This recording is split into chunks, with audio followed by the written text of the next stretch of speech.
Good afternoon to you, Irene Muchuma Odima, back in Nairobi. Let me just ride on the back of that story on ODM Rao that has aired just now. It is true the Azimio La Umoja One Kenya coalition is having their consultative forum here in Kisumu. As you can see behind me, this is the crowd that is actually waiting eagerly for the ODM leader, who is actually by extension the Azimio leader, that is Raila Odinga, to lead that meeting here, to lead the luminaries of the coalition in a meeting here. As we speak right now, the leadership of the Azimio coalition is currently held in a meeting, or rather holding a meeting with the local leaders here in one of the hotels within the city here. Thereafter, they will be making their way in here to address the crowd that is already gathering here. You can just see behind me here, there's just a few gentlemen, but right behind on the other side, you can see tents there. And what is happening now is just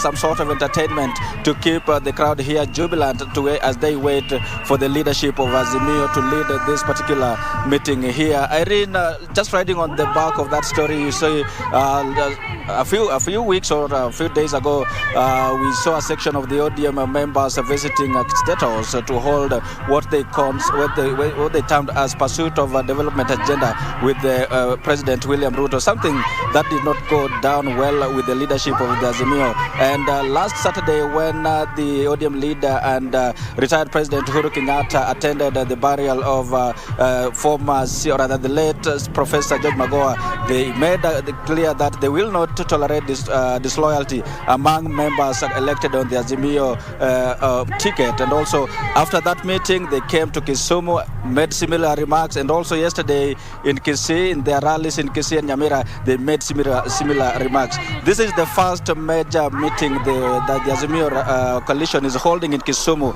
or at this side of the country, following the August general elections. And we'll be very keen to see what Odinga will be telling the locals here. We know he's pushing for electoral reforms and also economic reforms, even as he